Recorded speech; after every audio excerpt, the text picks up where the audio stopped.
Tá me ouvindo, Júlia? Júlia? É aqui, né? Deixa assim. Não tô te ouvindo, Júlia. Tá me ouvindo? Oi, Tom, tudo bem? Você tá me ouvindo? Agora sim. Oi, acabei de entrar. Ah, tá Tudo bem. bem? Eu tô Tudo bem. sem câmera, infelizmente, aqui, mas tô aqui pra dar uma força. Tá Tá bom? bem. Deixa eu ver como é que é o share screen aqui, que eu não achei o share screen. Tá bem. Tá bem, Achou? Júlia? Ok. Tudo ótimo, e aí? Eu ia pedir a você fazer a primeira meia hora da palestra. Poderá fazer? A meu? Será? Ah, eu posso contar um pouco como foi meu dia, talvez. Você fala como é a cidade de São Paulo, que é problemas que tem. Pode ser. Aí tem Posso falar muito, muito eu pano, posso falar como é que muito tava o pano transporte para manga, hoje. como diz a Bruna. Sim.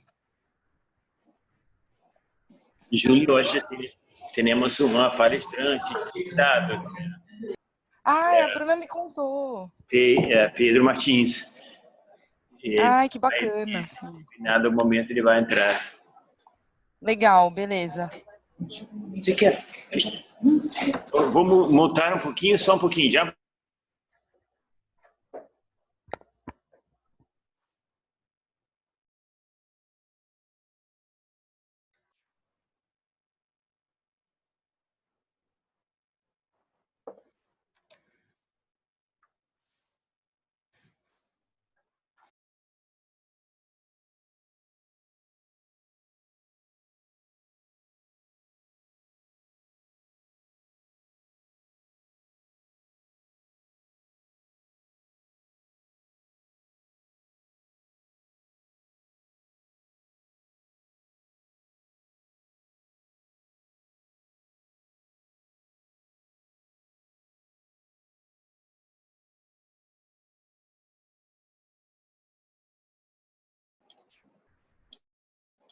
Tudo bem, Pedro? Pedro? Tá me ouvindo, Pedro? Não? Ele tá no mudo? Não, ele não tá no mudo, não. Quando chegarmos a 10, começamos, tá bom? Uhum.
Uhum. Olha, muito obrigado pelas mensagens do chat. Tá bem, eu sei que tem várias pessoas que têm crianças dormindo ou estão em ambientes públicos e não poderão falar, mas usa o chat, tá? A função chat durante a palestra de hoje, que aí eu estarei atento e eu poderei responder às suas dúvidas. Acho que horas são? 3. Vou esperar só uns minutos mais para outras pessoas se incorporarem na chamada. Pedro Arias, você está me ouvindo, Pedro? Eu estou ouvindo, não sei se você está me ouvindo. Sim, ótimo, Pedro. Tudo bem? Como está, Thomas? Tudo bem, Pedro. Vou acionar você daqui a pouco, tá? Vai o quê? Vou te chamar para a sua apresentação. Eu faço a primeira parte da palestra. Não pode você dormir, que eu vou chamar você para você entrar na palestra, tá bom? Tudo bem, vou ficar bem acordado aqui. Pega um cafezinho, café enquanto espera.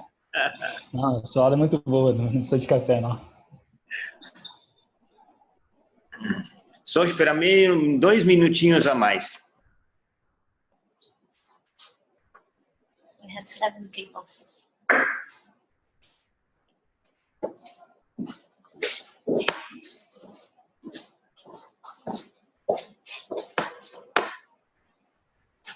Começa a share screen. Quando ele não começa, já dá o share screen. É. Já deixa pronto. Viu? Agora, bota aqui uma apresentação. Peraí. Não, fecha aqui, só. Clica Want some fora. help? Posso? Não, clica fora. Clica aqui em algum lugar para fazer isso aqui. Pronto. Aqui. Olha só. Pode deixar, não. A gente já respondeu. Uhum. Vou deixar o chat aberto aqui no canto. Não sei se alguém vai puxar.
Então, boa noite para todos e todas. Nós não temos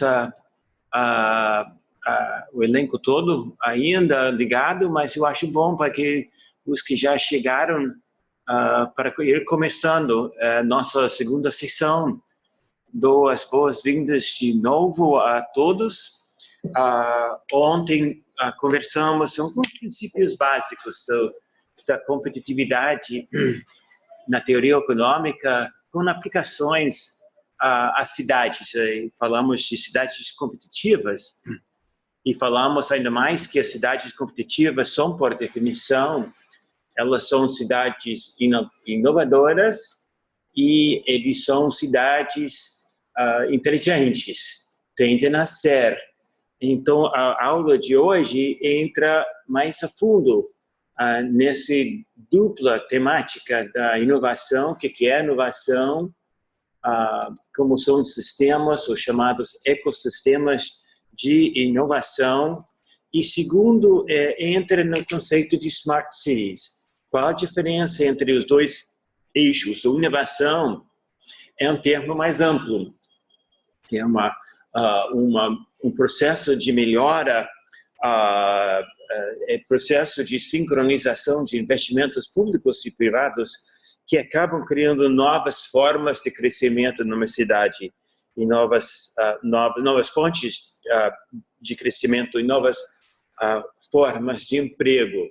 É uma sincronização entre vários atores, o governo e os diferentes órgãos do governo, tudo que é esse universo do setor público, entrosamento com o setor produtivo, que tem a capacidade produtiva, e, finalmente, um entrosamento com a sociedade civil, de modo geral, sobretudo aquelas pontes produtoras das ideias do capital intelectual que vira inovação na vida real, ou seja, universidades, centros de pesquisa, think tanks, e todo um gênero grande de empresas, de entidades dedicadas à pesquisa. Isso é inovação de modo geral termo mais amplo. O termo um pouco mais significativo nos dias de hoje, ou seja, mais quente nos dias de hoje, é a cidade como cidades inteligentes, que para mim não é necessariamente restrito à entrega de serviços públicos, mas tem muita coisa a ver com uma entrega cada vez mais eficiente de serviços públicos, do governo para fora, para os cidadãos. Então, isso também é sinal de uma cidade inovadora. Então, eu vou falar inicialmente de inovação de modo geral, no sentido, digamos, se me permitem usar a expressão, do sentido macroeconômica, e depois entraremos a ver alguns elementos, usando vários recursos que temos hoje, para falar de cidades inteligentes. Usaremos aquela leitura que lhes indiquei sobre do BID, do Banco Interamericano, sobre cidades inteligentes. E, como convidado especial, temos um amigo da Columbia Global Center, da Universidade de Columbia, o mestrado da Columbia University, Pedro Arias Martins, que está na chamada, pode intervir a qualquer hora, Pedro, mas em determinado momento o Pedro liderar a palestra dando as suas impressões de uma cidade inteligente, no caso Rio de Janeiro, uma cidade inteligente vista de dentro. Então, isso é mais ou menos o que temos planejado, uma palestra minha inicial, básica, depois entraria Pedro, depois, como fizemos ontem, entraríamos na fase de debates, só com o intuito implícito de entender o que é uma cidade inovadora, o que é inovação, em que consiste uma cidade inteligente, um smart city. Então, boa noite, eu começo com o primeiro toque na bola. Voltando a nosso sempre dá errado, eu fico tudo pronto e não quero avançar a slide. Um momentinho, seja paciente. De acordo com o Fórum Econômico Mundial, que vimos em maior detalhe ontem, lembram que é a capacidade de inovação que impulsiona as economias do mundo e, porém, as economias municipais também, de classe média para os níveis mais altos de renda per capita. Lembra que o Brasil e a maioria das suas cidades são membros fiéis da classe média global. Então, um grande desafio para o Brasil, para as suas cidades, para o resto da América Latina, consiste em ser não só economias baseadas em bons fundamentos, os fatores básicos de crescimento, e não apenas baseado em uso eficiente de fatores de produção, ou seja, economias impulsionadas pela eficiência, mas como a metodologia que discutimos, que conversamos ontem, que vão a um patamar mais elevado, ou seja, se convertem em economias impulsionadas pela inovação. Então, isso mais ou menos situando no contexto da conversa de ontem e olhando para frente, mais ou menos o que é inovação. A política de inovação, deixa eu diminuir aqui um pouquinho, a política de inovação, como diz aqui na tela, consiste em sincronizar os investimentos dos atores privados e públicos para criar novas fontes de crescimento, já disse isso, e novas formas de emprego. A inovação, nós temos em mente, claro, sempre o Vale do Silício como exemplo icônico da inovação ao redor do mundo, cidades na Índia, que também se classificam por ser cidades de altíssima tecnologia, a Ruta N, Medellín, como a Bruna nos falou ontem, a Rota 128 em Boston, também um polo de concentração de alta tecnologia nos Estados Unidos. Pensamos sempre que inovação é isso mesmo, tecnologia, novos usos e novas tecnologias digitais, aplicativos, E realmente faz parte de inovação. Mas inovação também consiste em fazer as coisas que a gente sempre fazia, a economia sempre fazia, de uma forma mais eficiente, para ganhar, gerar ainda mais emprego e receita e mais renda para a cidade. Os exemplos que usamos lembram dos exemplos de ontem das diferentes cidades de ao redor do mundo, na África, na Ásia, na Turquia, em Colômbia, não necessariamente se convertiram em polos de produção de altíssima tecnologia, não estão produzindo os novos Googles e Facebooks da Terra, mas estão fazendo coisas como produzindo equipamento para a indústria de óleo e gás, ou produzindo tapetes da melhor qualidade global. Ou seja, eles conseguiram ser inovadores sem muito sair dos setores que já eram importantes nas suas cidades, mas produziam dentro desses setores com uma nova eficiência. E não só, não foi obra e graça apenas, nesses casos de cidades inovadoras fora do Vale do Silício, não foi acaso apenas de maravilhas feitas pelo setor privado, senão era um alinhamento, que chamam aqui sincronização com políticas públicas, sobretudo na esfera de infraestrutura, subsídios fiscais, etc., atração dos melhores talentos, criando espaços agradáveis na cidade, e a sincronização também com os produtores, os centros de produção do talento humano, escolas, universidades e centros de pesquisa.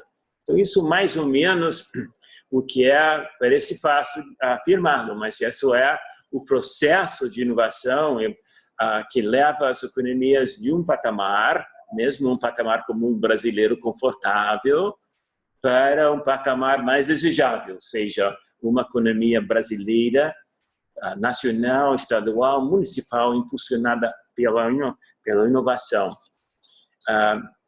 O próximo slide explica um pouco, eu acho que por todos nós conhecido, os problemas que tem em matéria, as economias latino-americanas em matéria de inovação, comparado com os países chamados, não sei se não é um correto uso da palavra, países mais ricos, digamos, mais desenvolvidos.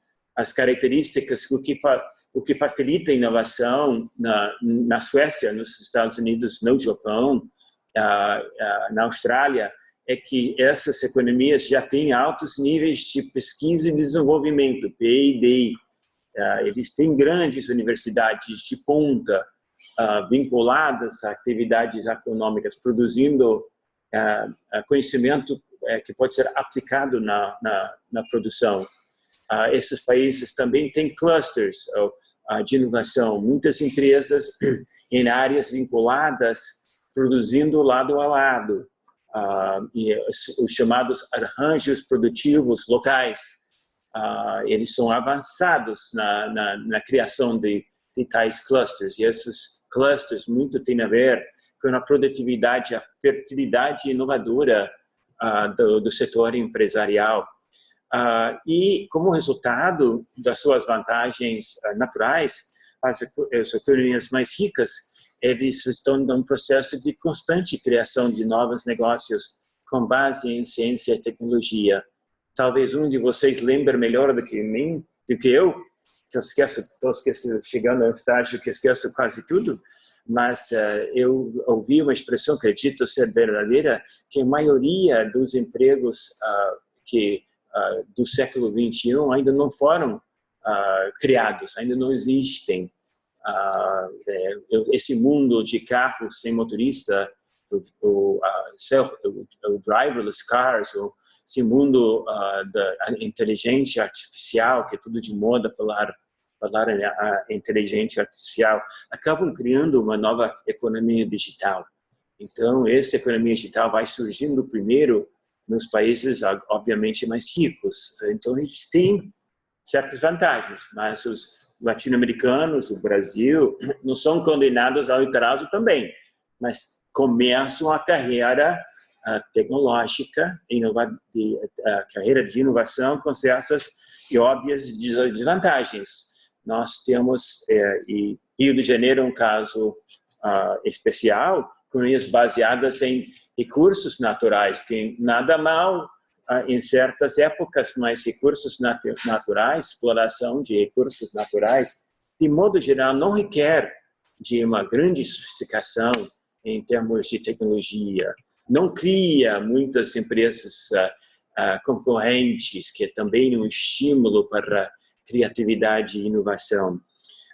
Existe também na América Latina que setor privado é setor privado e setor público é sagrado e é um espaço em cima e não haverá, nem deveria haver um vínculo muito forte entre inovação, o que faz o governo, o setor público, o que fazem as empresas. E tradicionalmente, isso vem desde a minha juventude, tradicionalmente as grandes empresas latino-americanas, e as brasileiras não são exceção à regra geral latino-americana, eles são destinatários passivas de tecnologias importadas do estrangeiro. Então, não estão criando ou forçados a criar tecnologias próprias para impulsionar suas economias a patamares cada vez mais elevados. Bom, sem mais delongas, acho que entendeu um pouco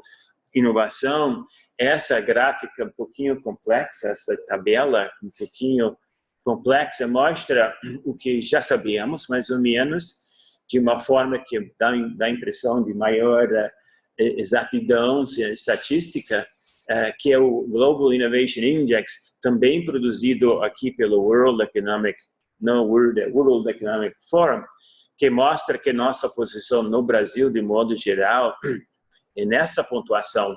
Não vou demorar para explicar o que é, como é calculado o índice, mas mostra o Brasil numa posição bastante ruim, o 69º lugar de entre 127 países pesquisados, nesse índice que poderá sofrer dos seus próprios defeitos. Mas é uma metodologia consistente através do mundo e mostra o Brasil com uma brecha muito grande entre Brasil e Suíça, Suécia, Holanda, Estados Unidos, etc., os suspeitos de sempre em matéria de inovação.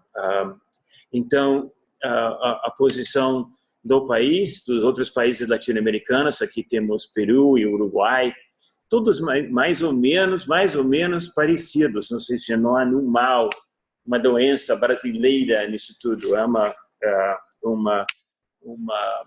como eles falam, uma herança maldita da forma em que nossos países latino-americanos entraram, se inseriram na economia global, mas dificulta agora, esse é o ponto, dificulta agora quando há uma carreira tão acirrada para inovação, em criação de novas fontes de emprego e empresas que não, em setores que nem existem ainda, mas vão existir, nós levamos certas desvantagens, mas não é para isso que nossos países, nossas economias nacionais e globais não poderão dar melhoras significativas com foco, com melhores políticas e com aquela sincronização que é meu tema na noite de hoje, sincronização entre setor público, setor privado, universidade, todos trabalhando juntos com uma só missão de criar novas fontes de emprego e novas fontes de novos produtos e novas empresas. O sistema brasileiro de inovação, e talvez venha de surpresa, não deveria, que existem o que os economistas chamam de ecossistemas de inovação, aquele conjunto de instituições que juntos fazem acontecer e impulsionam a inovação em cada país. Brasil é um membro realmente dessa comunidade de nações que tem um forte ecossistema de inovação. Aliás, é difícil, eu sendo economista em desenvolvimento, achar alguma instituição interessante no desenvolvimento econômico que já não existe no Brasil, que já não tem uma experiência no Brasil. O Brasil participa de tudo e participa muito nessa ideia de termos que ter políticas de inovação. Poderá não ser as políticas mais eficientes, mas existe esse ecossistema, esse é o ponto. Então, eu queria falar um pouco o que é o Sistema Nacional de Inovação do Brasil, quais são os seus pontos fortes, fraquezas, que tipos de políticas poderiam melhorar a inovação no Brasil e quais são os desafios para a inovação. Tudo isso como para entender as oportunidades, os desafios para nós nessa série de aulas curtas para estimular a inovação a nível municipal, a nível dos nossos municípios e territórios. Bom, o que é o sistema? Uma gráfica, espero que seja visualmente interessante e óbvia, mostra vários componentes na visão desses dois autores, Mariana Mazzucato, uma renomada economista italiana que ensina no Reino Unido e que tem interesse especial pelo Brasil. Ela, como um coautor brasileiro, mapearam, colocaram juntos os diferentes elementos do Sistema Nacional de Inovação no Brasil. E começo aqui com educação e pesquisa, educação básica, secundária, um ponto fraco no Brasil, mas mesmo sendo muito comum críticas à educação básica e secundária no Brasil, eu também faço parte do coro, muito que precisa ser melhorado, e mesmo assim, num país do tamanho do Brasil, continental do Brasil, ainda estamos produzindo muita gente boa através dos sistemas de educação básica e secundária. Há muita gente sendo bem informada, se bem que não a maioria, mas temos um bom fluxo de pessoas saindo do sistema educativo no Brasil. Temos grandes e boas universidades de graduação e de pós-graduação em todos os estados e municípios. Não se encontra entre as melhores do mundo, mas fazem um bom trabalho de formação e mestrados a nível competitivo internacional. Tem muito investimento no Brasil através dos anos e, sobretudo, em anos recentes, em formação profissional e vocacional. Todos nós temos um desafio uma vez em nossas vidas de ter que mudar de profissão, de sair de um emprego para uma carreira para partir para outra no meio de caminho, e sempre há um programa de treinamento bom no Brasil disponível.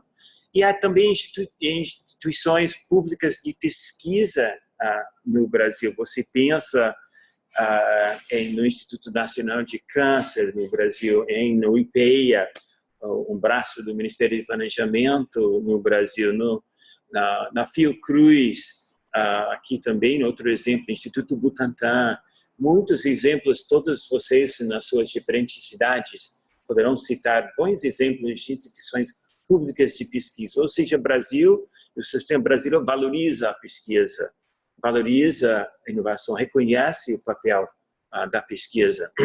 E há muitas maneiras de financiar, aqui no segundo bloco, financiar a pesquisa e inovação.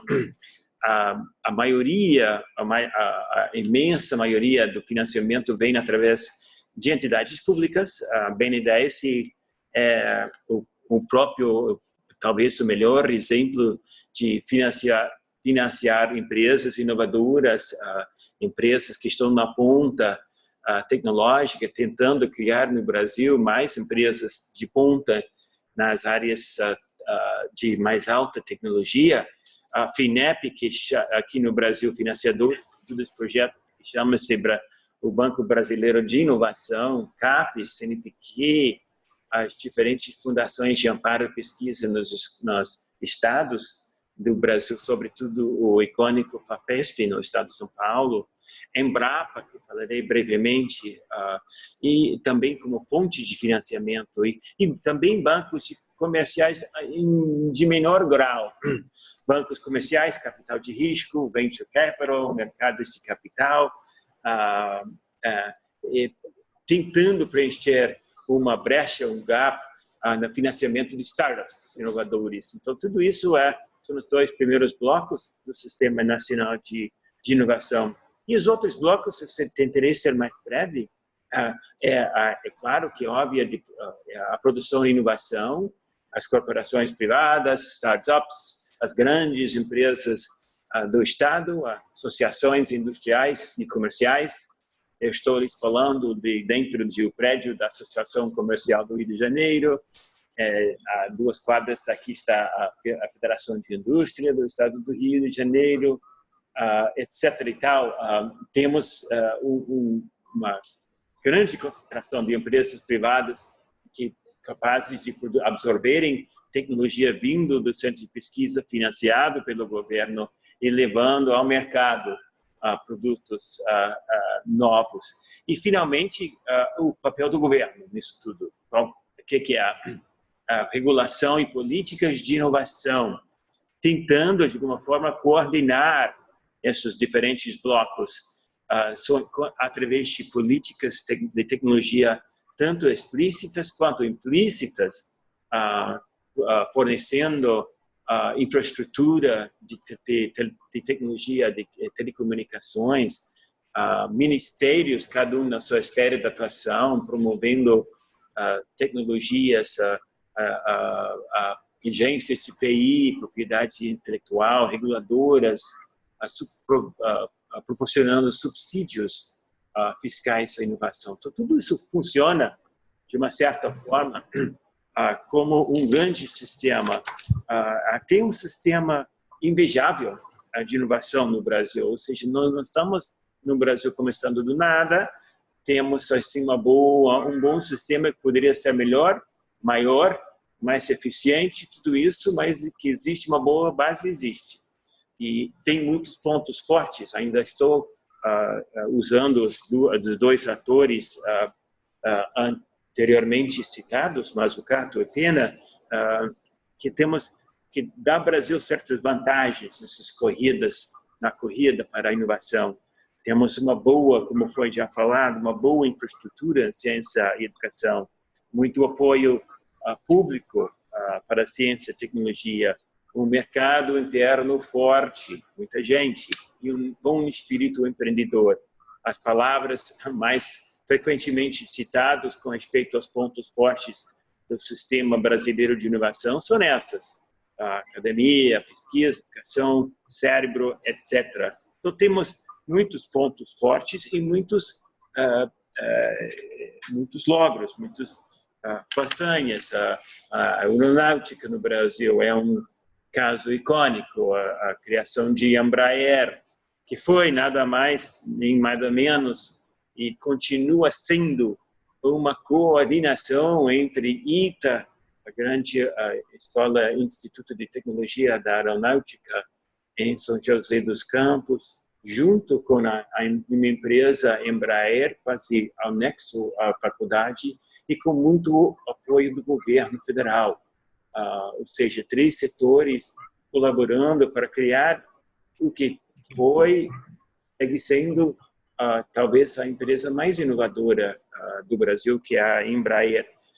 Os outros exemplos icônicos que são sempre mencionados, inclui a Embrapa e as grandes inovações na área agrícola do Brasil. Aliás, o grande alicerce do Rio, do Brasil, da economia brasileira hoje, talvez seja o rendimento, a produtividade no seu setor agrícola, a base de tecnologias que representa coordenação, sincronização entre pesquisa básica financiada pelo governo, empresas inovadoras prestes a correr riscos, comprar terras em áreas áridas, investir, exportar, concorrer internacionalmente, e políticas, empresas do Estado, no caso a Embrapa, uma empresa do Estado, uma coordenação de políticas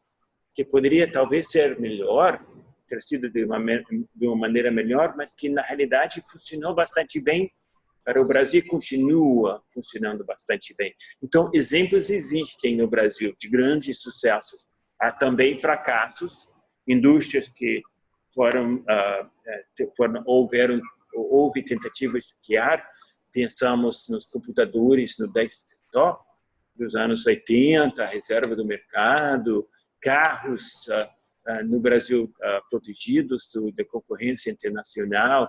Tudo isso envolvia políticas do setor público, empresas produtivas, pesquisa, mas foram exemplos mal sucedidos, que acabaram sendo desperdícios de dinheiro e não avançaram a bola para frente, não impulsionaram a economia brasileira para uma fase autossustentável de inovação.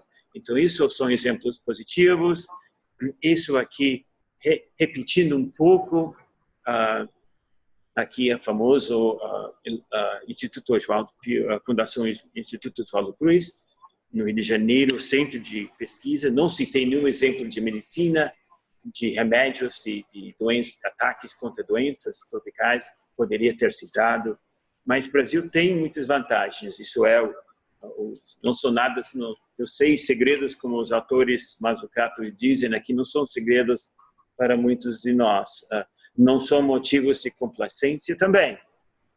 E obviamente temos, e as rankings estão aí para afirmá-lo, temos um longo caminho para caminhar, mas inovação é uma característica da economia brasileira e temos um bom, aliás, classe mundial, ecossistema de inovação. Mas também tem as fraquezas, e faço apenas um rápido resumo das fraquezas que, aliás, já mencionei. Por um lado, a diferença de Singapura, o caso que vimos com maior detalhe ontem, a diferença de Singapura, uma ausência de uma agenda de longo prazo para a inovação, uma falta, não existe o que chamamos ontem no planejamento compartilhado do que deveria ser o futuro da economia nacional, nem municipal. Então, isso é uma fraqueza até no nível municipal, que é nossa preocupação na noite de hoje, uma ausência de uma agenda de longo prazo. Temos, ao invés disso, uma série de agendas quebradiças em diferentes ministérios, em diferentes órgãos do governo, diferentes estados da União, diferentes centros de pesquisa e universidades. Todo mundo fazendo o que eles bem entenderam que seja o melhor caminho, mas falta coordenação, falta uma agenda compartilhada de longo prazo para inovação. Isso, o segundo ponto, mais ou menos, é isso, a fragmentação da agenda de inovação, muita burocracia e regulamentação. Com um grupo de brasileiros, não preciso me demorar nesse ponto, mas do que é um entrave, muitas vezes, por exemplo, financiamento público vem financiar pesquisa acadêmica que acaba não dando certo. Esse foi mau uso de dinheiro público, tecnicamente acaba sendo que o plano de trabalho não foi cumprido. Mas, na realidade, o caminho para o futuro é feito de fracassos e novas tentativas. Então, mais burocracia e regulamentação atrapalha a saída, a definição daquela agenda compartilhada. Há um alto grau de autonomia, uma crítica que eu faria ao centro de pesquisa, às universidades, um alto grau de autonomia em pesquisas, em subsistemas de pesquisa, ou seja, dito de uma maneira mais clara, os professores não se sentem obrigados que muda? Tá bem? Queria me apressar um pouquinho. Não se sentem obrigados a fazer pesquisa que teria alguma aplicação. tudo bem, eu também defendo a busca pela verdade, mas não defendo um isolamento da universidade, da vida econômica do país. Em grandes universidades no exterior, como Colômbia, por exemplo, temos toda uma unidade grande, cidade que se encarrega de comercializar os patentes inventados pelos nossos professores, as invenções criadas pelos nossos professores, e vem a ser vida fonte de receita para a universidade e protege os professores de um uso excessivamente comercial das suas pesquisas, seu conhecimento. E, finalmente, obviamente, uma fraqueza no sistema brasileiro, em todo o sistema, mas, sobretudo, aqui no Brasil, a crise macroeconômica leva a um verdadeiro colapso no financiamento de pesquisa e desenvolvimento, quando, na realidade, a pesquisa e desenvolvimento é a saída da crise. Não é apenas um dano colateral de uma crise, ao contrário, mantendo, fertilizando esse ecossistema de inovação é que nos vai tirar da crise. Às vezes, claro que não há muita escolha, tem que cortar mesmo, mas deveria haver maneiras de proteger de oscilações cíclicas, investimentos que são poucos feitos em inovação. pouco mais sobre problemas desse alto grau de autonomia. Tá. Quem está perguntando alto grau de autonomia em subsistema de pesquisa, deixa eu ver se eu consigo falar dessa uma forma mais clara. Tem outra pergunta aqui, tá bem. Uma pergunta que vem pelo chat. Olha, eu posso falar 1000 palavras, mas eu acho que o que eu quero falar é que temos que evitar que as universidades, os terciários de novas ideias, de capital intelectual, sejam torres de marfim. Talvez isso seja seja o meu ponto principal, que a agenda financiada pelo governo, mesmo quando trata-se de pesquisa básica, tem que ter uma referência eventual, tem que haver uma abertura eventual para levar o novo conhecimento à prática, para ela influenciar, melhorar a produção de bens no país, criar novos produtos. Não sei se expliquei bem, mas ao alto grau de autonomia, eu me refiro ao alto grau de autonomia dos professores, dos pesquisadores, recebendo dinheiros públicos, que se consideram eles mesmos os donos dos temas, os donos do uso do conteúdo, quando na realidade deveria haver uma coordenação, eles deveriam se ver como usando recursos públicos escassos, que em parte são destinados a melhorar a vida dos cidadãos. Ao contrário, o que está acontecendo no Brasil, eu volto ao meu ponto aqui da crise macroeconômica, de financiamento, de pesquisa e desenvolvimento, isso só te mostra o orçamento CNPq antes e depois da crise de 2014, sobretudo, não? Na crise política do qual o Brasil ainda não saiu. Isso mostra um pouco, eu vejo isso na carne aqui no trabalho que eu faço, o meu contato diário com professores, com alunos de pós-graduação, uma situação caótica em termos de financiamento do CNPq, de bolsas de estudo no exterior e dentro do Brasil. Essa aqui é apenas algumas manchetes bastante tristes que fomos recopilando, mas vem só tomando um segundo para analisar universidades públicas perto do colapso, que mais? Cortes na ciência no Brasil viram assunto na revista internacional, êxodo de cérebros, congelam pesquisas e vão isso aqui, não tinha reparado antes, mas as cortes na ciência genética dos cérebros congelam pesquisas e vão punir o Brasil por décadas. Pô, são palavras sombrias, são palavras sérias. E se 2017 está ruim, 2018 pior ainda, eu espero que não há nenhuma regra.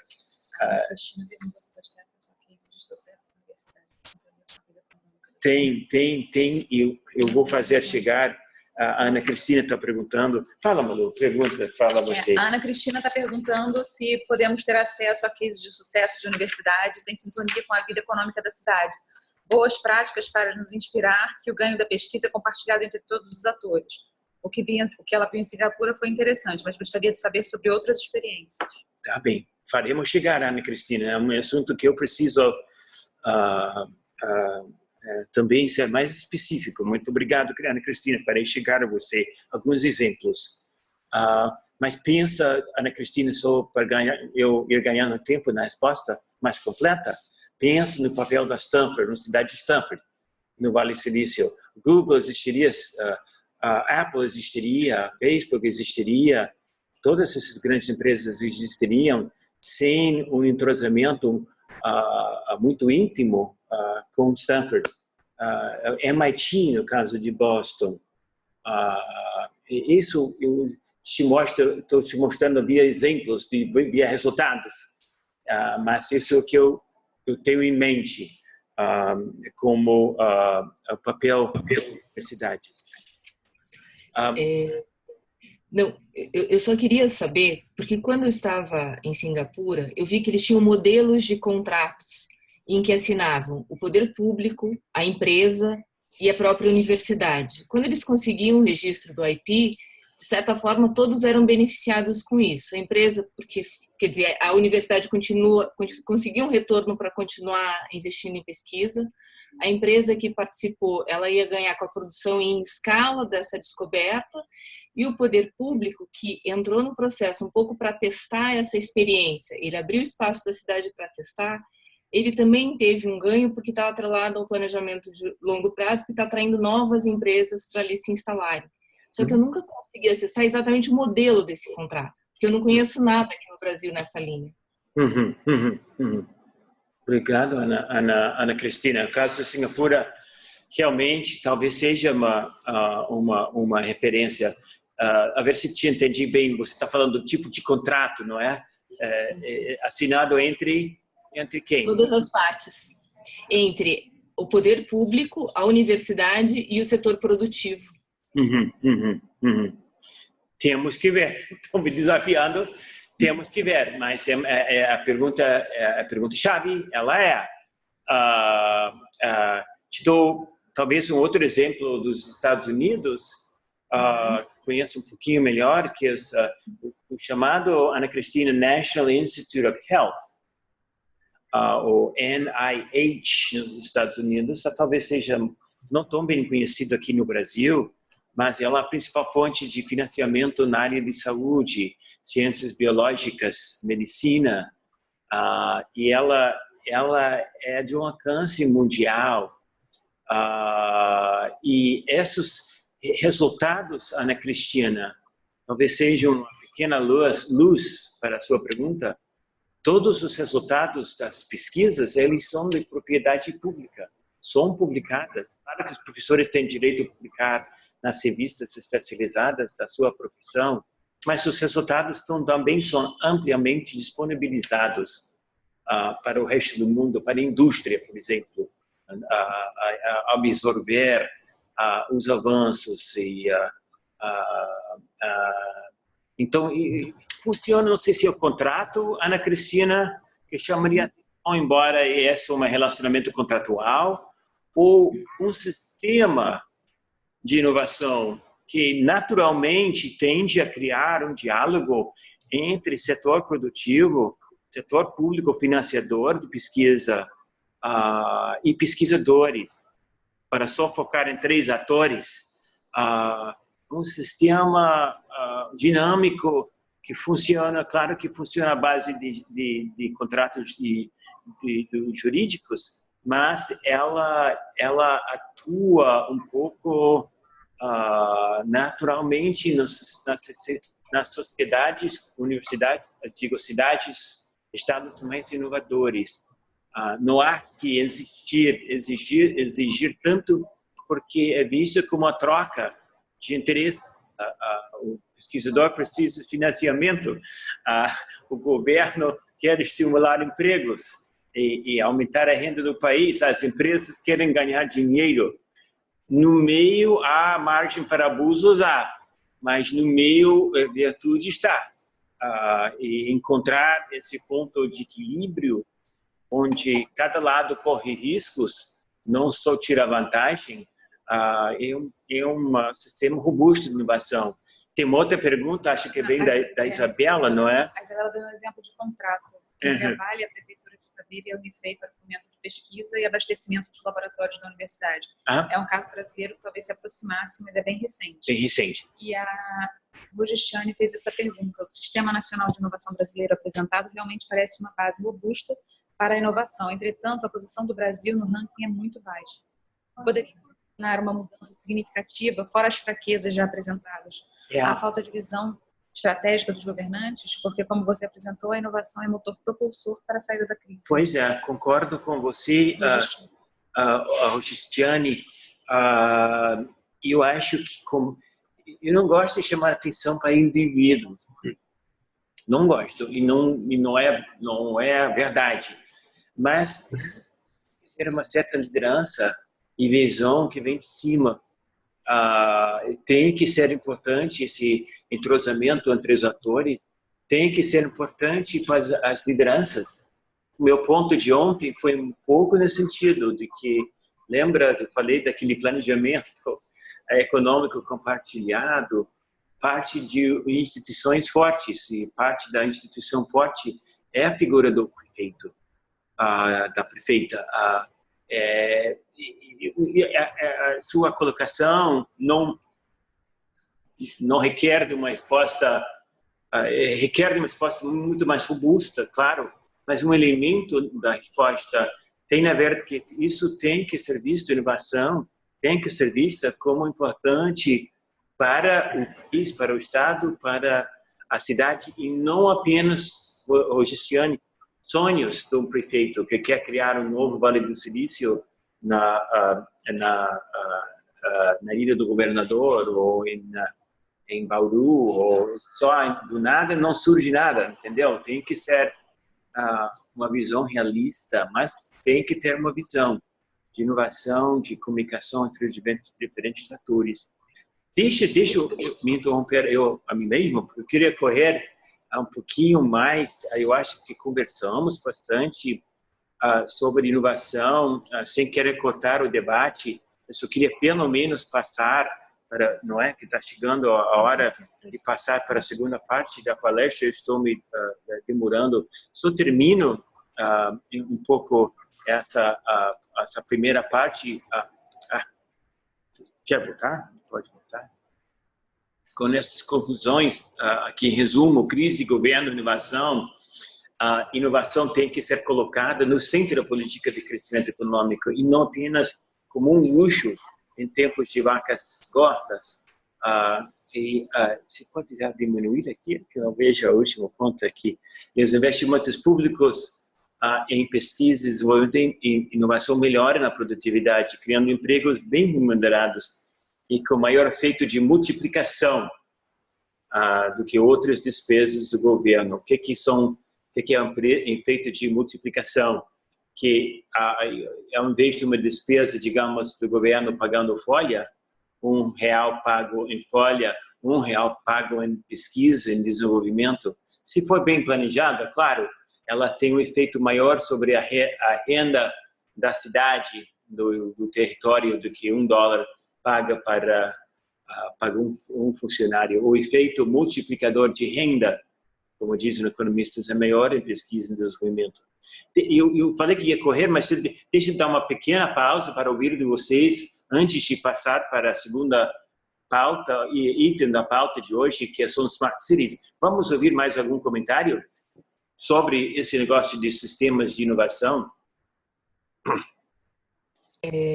Eu acho que uma coisa que foi falado muito hoje, que acho que talvez esse seja o nosso maior desafio, a importância de você ter uma visão compartilhada que tem que alimentar esse ecossistema.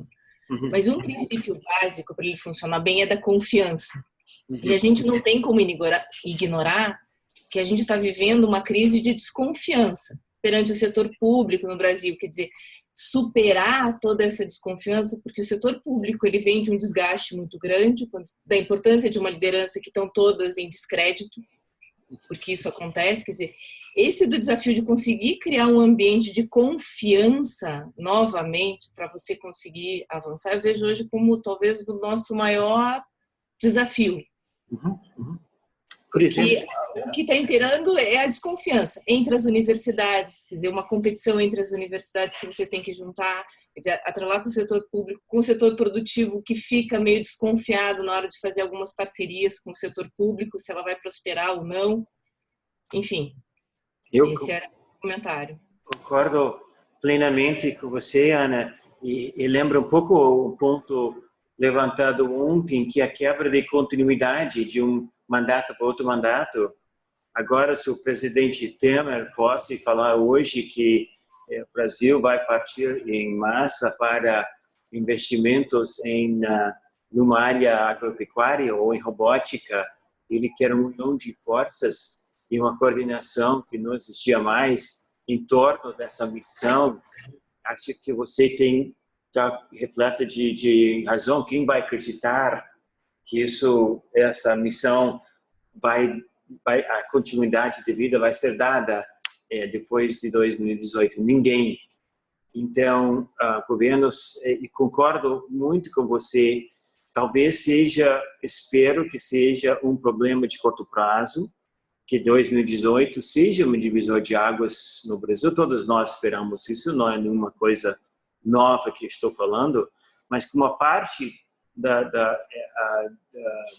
de renovação da vida política brasileira que esperamos ocorra no final de 2018, o resultado tem que ser uma maior confiança numa visão econômica do país. Ou senão é muito complicado se nós tivermos líderes antenados e capazes de comunicar de uma forma simples o que deveria ser a visão econômica da cidade, do município, da região municipal, da região, digamos, do estado, do território. Isso eu acho que é fundamental.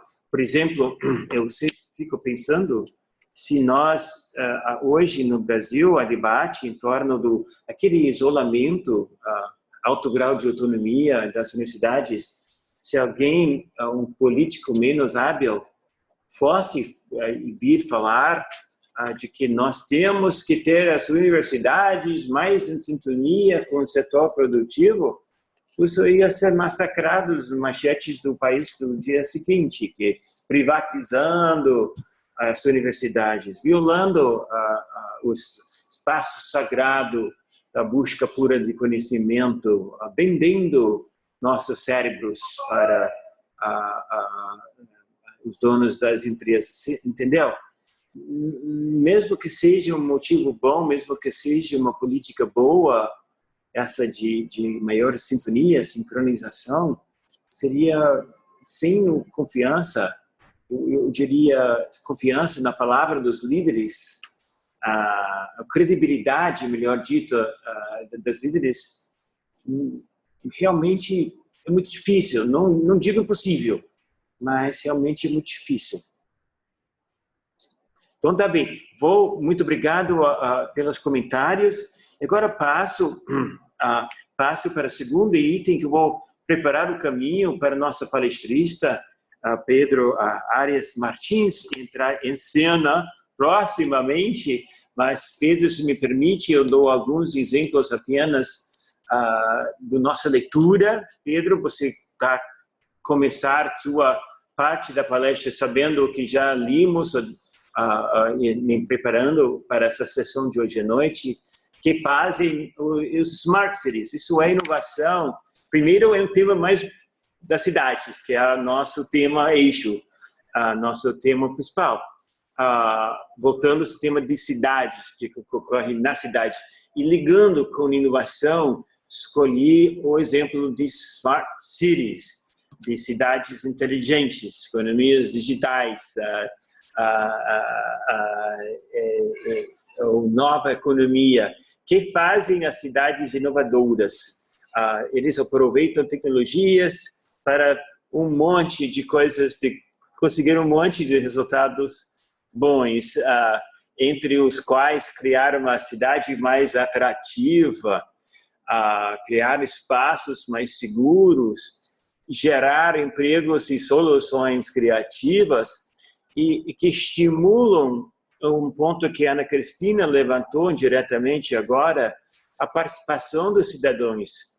Porque se os cidadãos não têm confiança, não entendem por onde vai, não acreditam nos líderes, não adianta, as tecnologias também não resolvem, então não levam à inovação. Então isso é que características de todas as cidades devem ser, mas no caso cidades smart, cidades inteligentes. Isso foi que vimos ontem. Eu diria que a infraestrutura dura, conectividade dura de um smart city.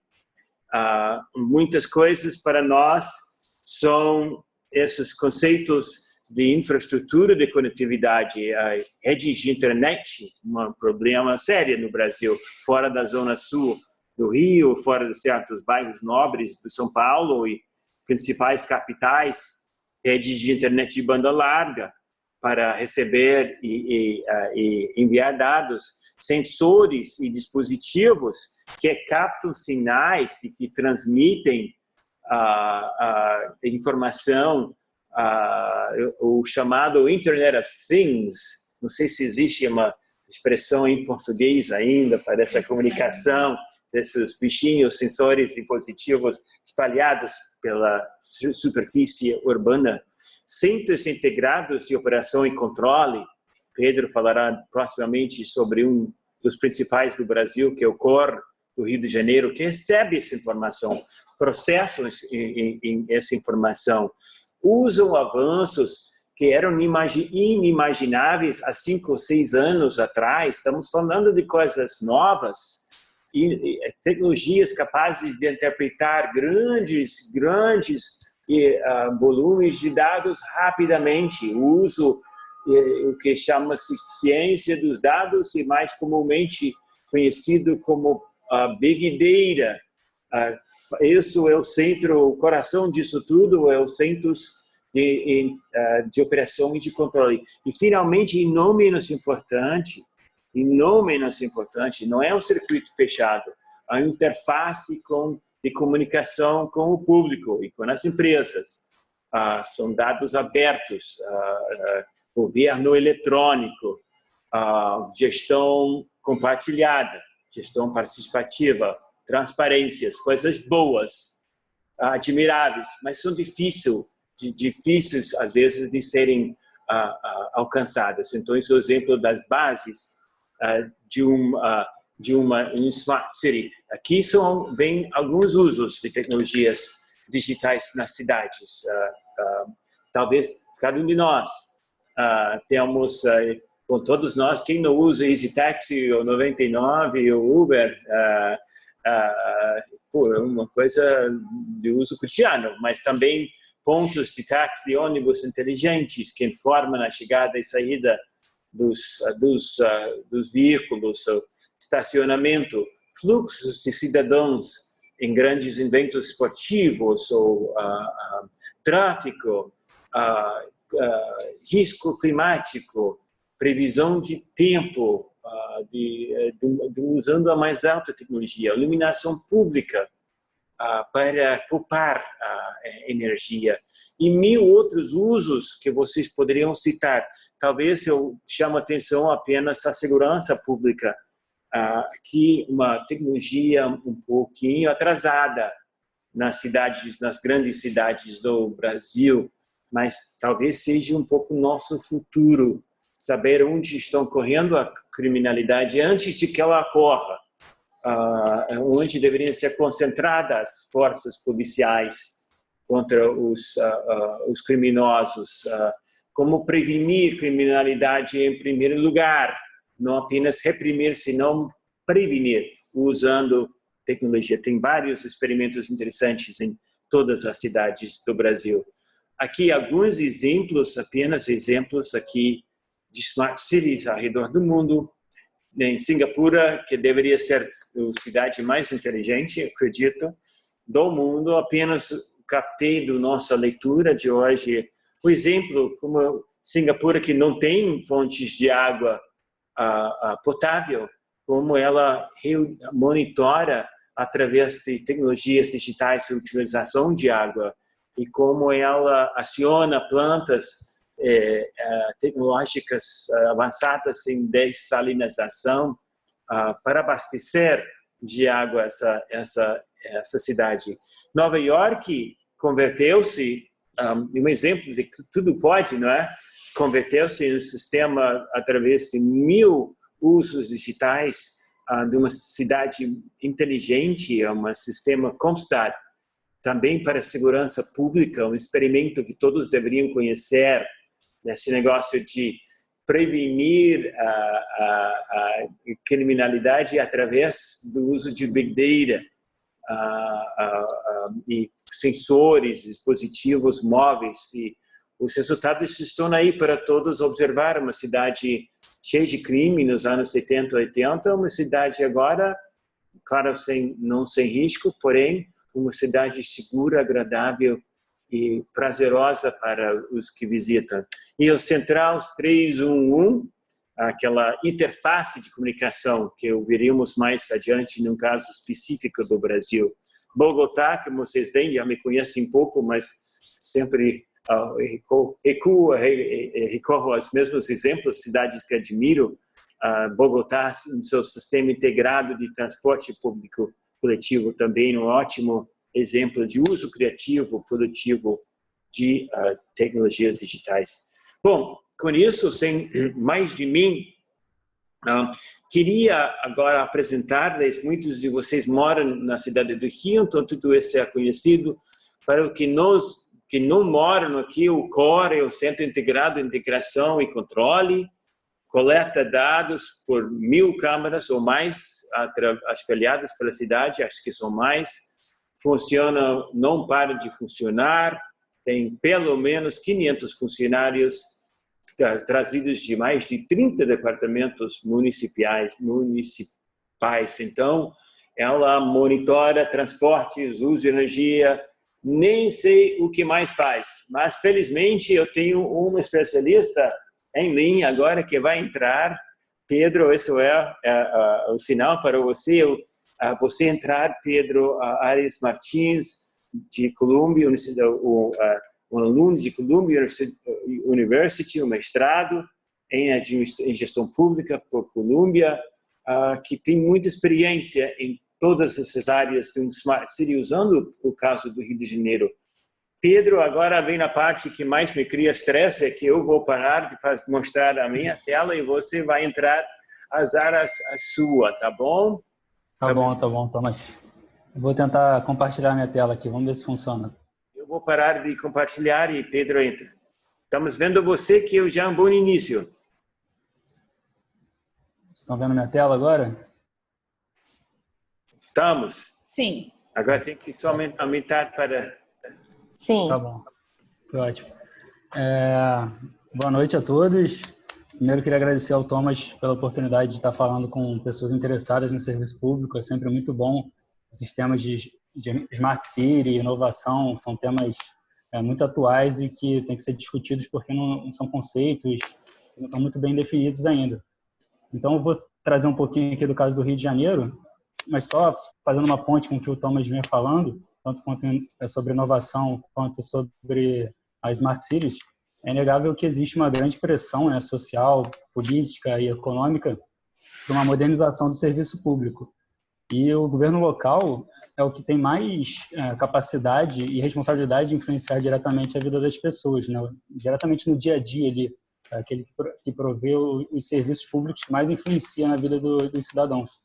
Então, com isso, existe uma grande necessidade de prefeituras de grandes cidades, mas não só de grandes cidades, de olhar para o que as outras, seus pares e até as cidades mais desenvolvidas do mundo estão fazendo, para que a gente não fique para trás. A gente está falando de competitividade, a gente não pode ficar para trás.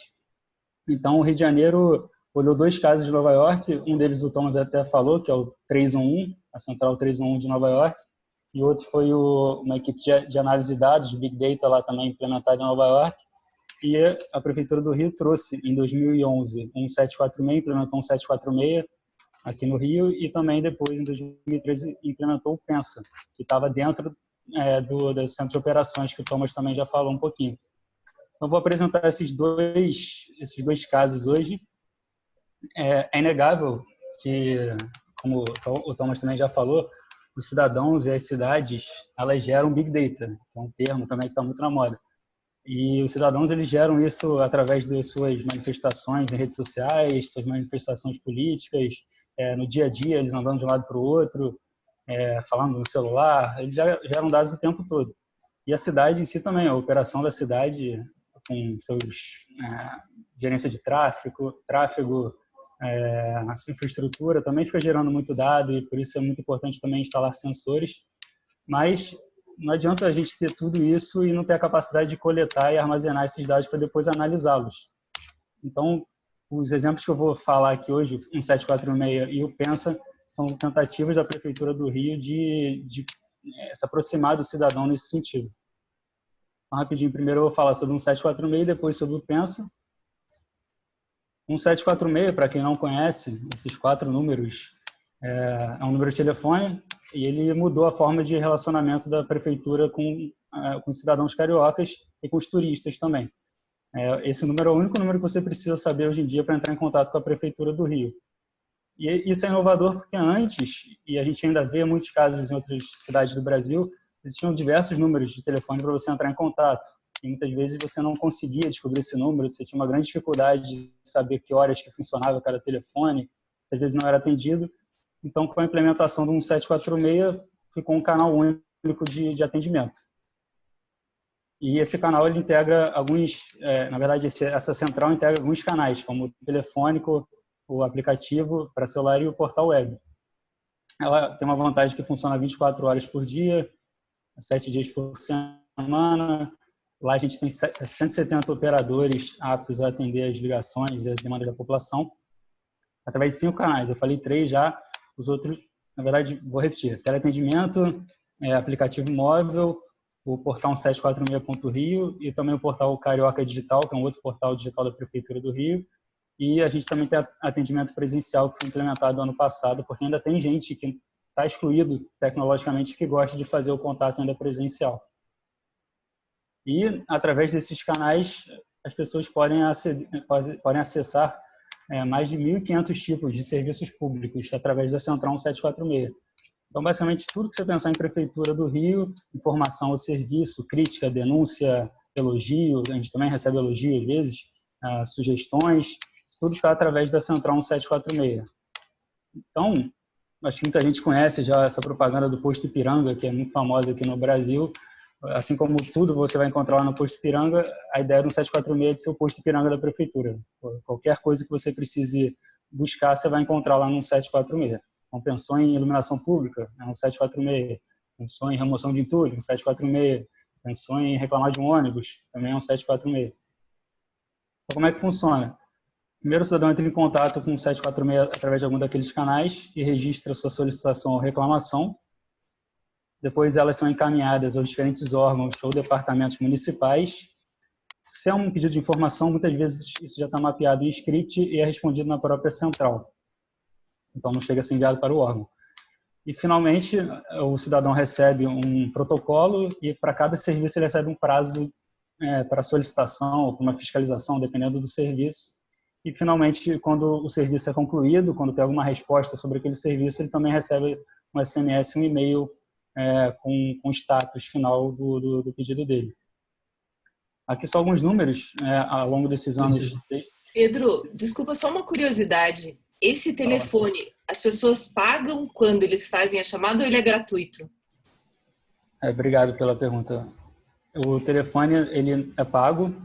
E isso é por uma questão de evitar trote, porque quando era 0800 tinha muita questão de trote.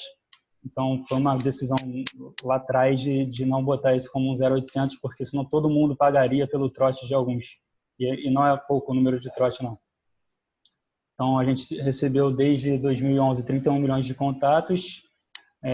Mas só voltando. O número você tem que pagar, mas a sua ligação você tem que pagar, mas através dos outros canais você pode entrar gratuitamente, presencial, ou web. Então, tem algumas formas de você entrar em contato sem nenhum custo. A gente recebeu 31 milhões de contatos desde 2011, com quase 6 milhões de serviços solicitados e 81% deles solucionados. A gente fala muito em participação, em interatividade com a população, e o 17466 também está presente em redes sociais, seja de forma ativa, informando algumas ações da prefeitura, informando como é que o 17466 funciona. A gente tem um Twitter e um Facebook. E a gente também responde algumas informações. A gente ainda não faz atendimento efetivo na rede social, mas é um projeto que a gente está implementando. Espera-se que no ano que vem a gente já esteja fazendo atendimento via chat nas redes sociais, porque o que eu acredito é que o órgão público, o serviço público tem que estar onde o cidadão está. E tem milhões de cidadãos nas redes sociais. A gente tem que estar lá também. E também, só como um exemplo aqui, a gente todo mês mede a satisfação com o nosso serviço e, na verdade, com a prestação efetiva do serviço público, através do 17466. E, em agosto, a gente teve 76% de satisfação, que é um dos maiores níveis que a gente já conseguiu. E a gente também mede a satisfação com os nossos canais de atendimento, e em agosto foi de 93%. Então, isso tudo é uma nova forma de lidar com o cidadão, né? Eu não vou passar todos esses pontos, alguns deles eu já falei, mas é legal porque você permite o anonimato na hora do cidadão acessar o serviço público, permite um maior controle e uma administração pela parte da gestão pública da prefeitura sobre indicadores de resultados, para a gente conseguir disponibilizar todos esses serviços no 746 da prazo. A gente teve que fazer um grande mapeamento de processos também, então padronizou o atendimento da prefeitura. E como o Thomas falou, no caso da segurança, mas aqui a gente não trabalha com segurança, mas com essa grande quantidade de dados, que o 746 é uma das maiores bases de dados da prefeitura, a gente consegue fazer planos de ação preventivos para que chamados não efetivamente ocorram. O ideal para mim é que ninguém esteja ligando para um 746, é que a prefeitura esteja funcionando tão bem que não precisem ligar para pedir alguma coisa. Mas existem também alguns desafios, né, de lidar com participação em tecnologias. Um é como a gente lida com demandas individuais, que todo mundo quer o seu, né? Todo mundo pede, a gente deu esse direito e com isso as pessoas vão atrás. Elas estão fazendo demandas individuais. Então fica sempre a gente atende a demanda individual, ou faz um grande planejamento para atender diversas demandas. E como é que fica isso em relação às metas da prefeitura? Também como é que a gente compete com demandas políticas? Porque ainda existe aqueles canais via vereadores, via políticos, via um conhecido, então ainda existe um pouco de competição. E também como medir a qualidade do serviço público. A gente mede os cidadãos que ligaram para um 746. Mas se você não ligou porque não conhece, ou porque acha que não funciona, ou porque acha que a cidade está perfeita, a gente, infelizmente, ainda não mede a sua satisfação com o serviço público. Agora eu estou chegando no final do meu tempo, vou falar um pouquinho sobre o Pensa. O Pensa foi uma equipe criada em 2013 pela Secretaria da Casa Civil e ficou localizada dentro do Centro de Operações. O Centro de Operações é um grande integrador de dados da Prefeitura, um grande integrador de todos os sensores da Prefeitura do Rio. E o Pensa foi colocado lá para conseguir olhar para esses dados e pensar e propor novas políticas públicas através do cruzamento desses dados, não de forma setorizada, mas olhando para a Prefeitura como um todo. Então, era uma equipe de 7 pessoas, de diversas formações, mas todo mundo com um viés assim, de trabalhar em dados. Então, tinha engenheiro, tinha geógrafo, que sou eu, tinha cientista da computação, tinha advogado, era uma mistura bastante louca, assim. E eu falei era porque ele foi descontinuado, daqui a pouco eu vou falar o que aconteceu com o Pensa.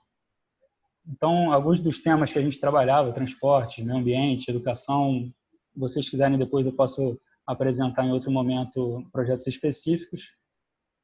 Então, se o 1746 era o Posto Ipiranga, o Pensa era o SPOC da Prefeitura, assim, aquele grande analítico olhando para todos esses dados da Prefeitura do Rio, e não só da Prefeitura, a gente também coletava desse coleta dados externos da prefeitura, ou seja, redes sociais, registros de ligações, GPS, dados que não são efetivamente do serviço público.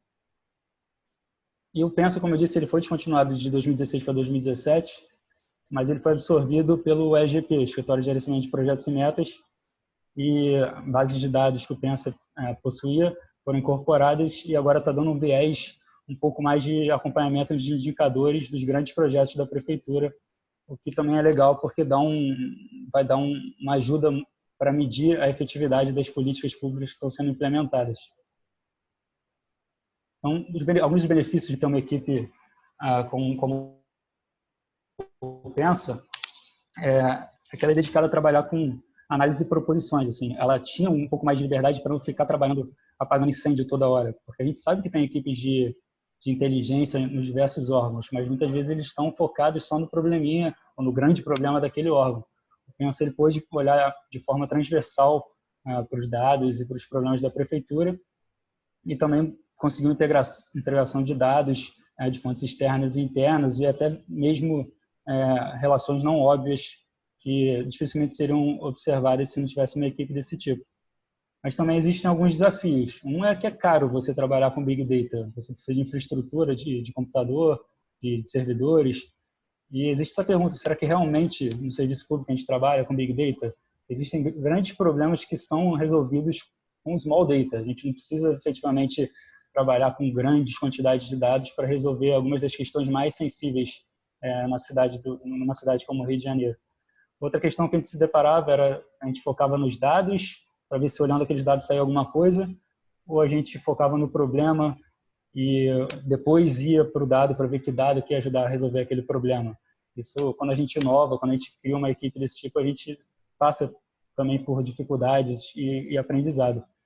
Outra questão é se existem servidores na prefeitura ou no serviço público capacidades para trabalhar com Big Data. Porque, no caso do Pensa, por exemplo, eram 2 servidores públicos e 5 pessoas externas à prefeitura. Então, será que nós temos esse tipo de capacidade? Será que tem que buscar fora, fazer parceria? São algumas perguntas que também eu não tenho resposta para elas nesse momento. Então, falei um pouquinho do 746, falei um pouquinho do Pensa, e agora só para concluir, é fato que tecnologias, smart cities, sensores, dados, análises, elas são muito interessantes. Para quem gosta disso, atrai muito. Mas a gente tem que ter sempre o foco de que elas são meios.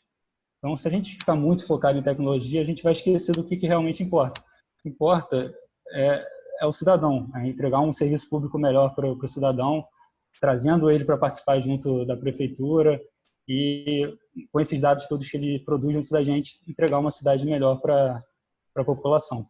Se vocês depois quiserem, eu tenho meu contato aqui, a gente pode conversar em outro momento. E agradeço ao Thomas novamente aqui pela oportunidade de conversar com vocês. Pedro, eu te agradeço muito. Todos acho que compartem esse sentimento e você é um verdadeiro fazedor de milagres que conseguiram passar 57 slides dentro do prazo previsto de tempo. Foi menos, tinha muito slide oculto, na verdade. Eu te admiro muito, Pedro. Muitíssimo obrigado. Eu posso... temos tempo agora para debate com Pedro, voltar os temas dos Smart Cities, com Pedro, aproveitando a expertise que ele tem. Mas se eu pudesse liderar ou abrir o debate, Pedro, eu gostaria de saber um pouco quanto desse negócio do Rio de Janeiro como Smart City dependia da visão do ex-prefeito, que era o Eduardo Paes, que acreditava muito nisso, quanto depende da visão da líder, ou é uma coisa que provou sua utilidade, provou o fato dela ser muito benéfico, essa tecnologia benéfica para os cidadãos, e vai ser continuado e ainda vai ser alvo de investimento e vai ter um papel cada vez mais importante na cidade, apesar do líder. Ou seja, o foco um pouco o líder e a autonomia, digamos, da forma que essas tecnologias de Smart Cities vão se espalhar futuramente. Não sei se falei de uma forma clara para você. Acho que sim, Thomas. O microfone está funcionando, né? Está me ouvindo? Tá bom. Sim, acho que na implementação de qualquer projeto, principalmente projetos inovadores, a liderança é muito importante. Então, efetivamente, a visão do antigo prefeito, ela foi bastante importante para implementar projetos como o Pensa, como o 1746, como o Centro de Operações, o próprio Escritório de Gerenciamento de Projetos e Metas. Isso realmente foi muito importante. Ele também tinha uma visão parecida com o Bloomberg, lá de Nova York. Foi bom também que conseguiu ter bastante intercâmbio com Nova York, até o próprio intercâmbio que nós temos com Colômbia também foi muito trazido através desse contato, dessa aproximação com Nova York. É necessário, muito necessário você ter uma liderança bastante ativa para trazer esses projetos diferentes. E em relação ao futuro, a gente passa por uma situação econômica um pouco mais difícil, mas o 746 continua funcionando dando vapor. O Pensa mudou um pouco o foco agora, mas continua tendo investimento. Pelo que eu sei, através de um financiamento, está sendo comprado algumas máquinas muito potentes para trabalhar com esses indicadores que o IGP está querendo trabalhar. Mas é lógico que a gente tem que entender que agora a cidade do Rio está numa situação um pouco mais difícil. Então, a gente tem que trabalhar com menos recursos e tem que se virar com o que a gente tem mesmo. Posso só complementar uma coisa, Pedro? Fala, Pedro. É legal pensar o caso de Nova York do moda, né? Que o Bloomberg, por ter essa visão muito empresarial, ele incentiva muito o pensamento de ROI, né? De Return of Investment. Então, muito focado em melhorar a gestão, né? De que adianta se fazer grandes análises com dados, que às vezes são muito robustas e de uma metodologia super interessante, se isso não trazer um retorno de investimento, né? Para quem tem interesse no tema, eu faço parte de um grupo de pesquisa do ITS sobre cidades inteligentes, e o artigo que eu vou escrever é sobre escritório de inteligência de dados em cidade. E o meu foco muito é pensar como é que os pequenos municípios podem dar o primeiro passo, né? O que fazer, né? E o MODA, que é o Mayor Analytics Data Office, que é o de Nova York, fez um e-book muito interessante dando dicas para Londres. E os 3 primeiras dicas que ele dá vai um pouco na linha que você e que o Tomás falaram, que o primeiro ponto é você tem que ter um apoio executivo, né? Que é fundamental. Não adianta você tentar iniciar um escritório de dados sem ter o apoio executivo. O segundo ponto era para começar com problemas pequenos que não tenham nenhuma resistência. Então, sei lá, se for debater aqui no Rio a rota dos ônibus, é um tema muito quente, né? Que vai ter muito debate, muita resistência de vários lados da sociedade. Um exemplo que ele deu aqui no Arizona, eles mapearam o uso dos caminhões de bombeiro. E eles conseguiram identificar que em tais regiões não tinha necessidade de mandar uma equipe tão grande, então eles começaram a usar os caminhões menores. Isso melhorou a eficiência e permitiu eles economizarem dinheiro. E o terceiro ponto era para disseminar era para disseminar esse modo de pensar, né? Tipo, o pensamento de ciência de dados é um modo de pensar, você identificar padrão que possa melhorar a sua gestão, né? Então, eles fizeram um curso interno, que era o New York Analytics 101, que era para qualquer servidor tinha acesso e podia fazer, que era conceitos básicos de programação e de estatística.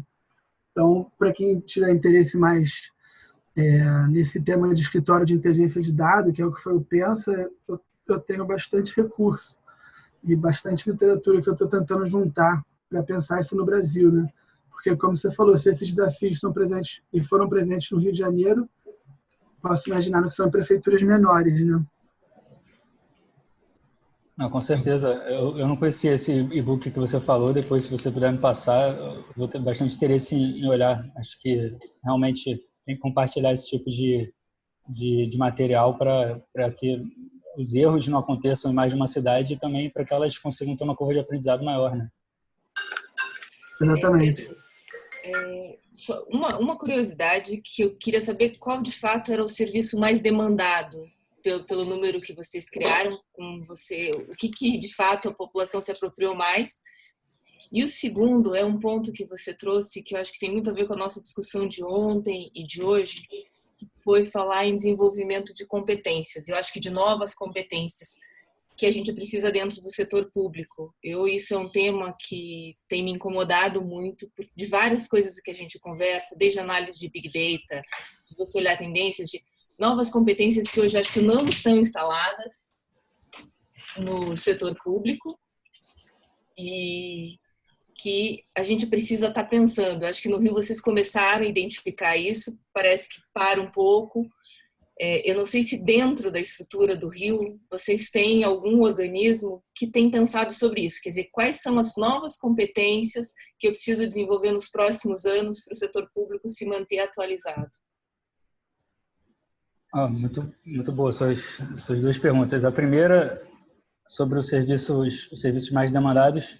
Nosso serviço mais demandado há muito tempo já é a remoção de entulho, que é um pedido individual, assim. É um serviço muito bem avaliado, que a Conlurb, que é a nossa empresa de limpeza urbana, fornece gratuitamente. Se você faz uma obra na sua casa, você pode solicitar o recolhimento do entulho.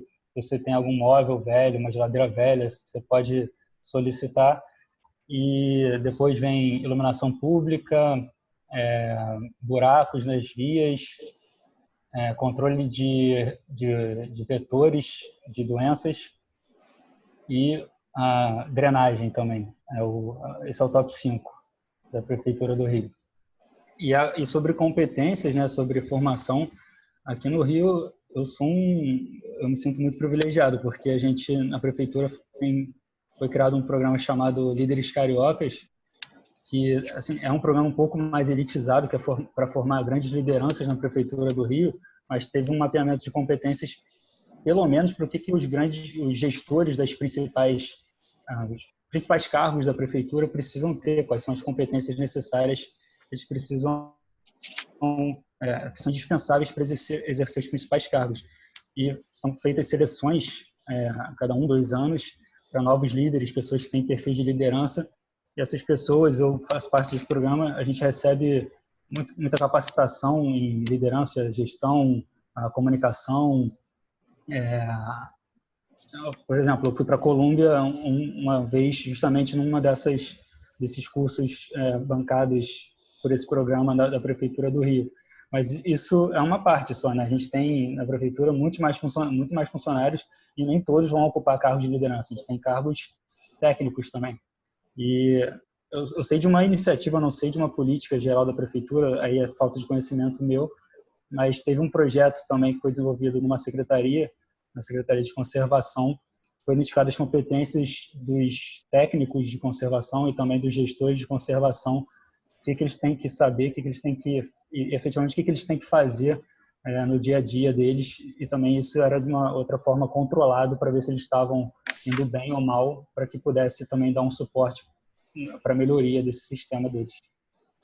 Obrigado, Pedro. Eu vou pedir a Malu, por favor, Malu, ele faz um resumo de várias perguntas escritas no chat. Malu pode escrever. A Rogestiane, que escreveu, te parabenizou pela apresentação. Não sei se você viu no chat, que ela tem uma dúvida. As 2 plataformas tiveram início no poder público, mas como você falou, nesse momento, com a crise, o poder público está sem aporte financeiro para continuar o avanço nas plataformas. Foi pensado numa forma de parceria com a iniciativa privada, com compartilhamento de dados? Uma forma de parceria com a iniciativa privada? Olha, eu não conheço nesse momento. O que tem é a iniciativa de abrir dados e deixar também a iniciativa privada trabalhar, as pessoas trabalharem os dados. Inclusive, semana que vem está para ser lançado o novo portal de dados abertos da Prefeitura do Rio. A gente tinha 2 portais, isso era meio conflituoso, agora vai ter um só. Vai ser lançado dia 26. Mas com parcerias, teve na época do Pensa parceria com a universidade, mas nesse momento eu não posso responder, não conheço. Ela complementou aqui dizendo que não era só compartilhamento, mas a geração de dados que possam estimular a economia ou identificar oportunidades de investimento.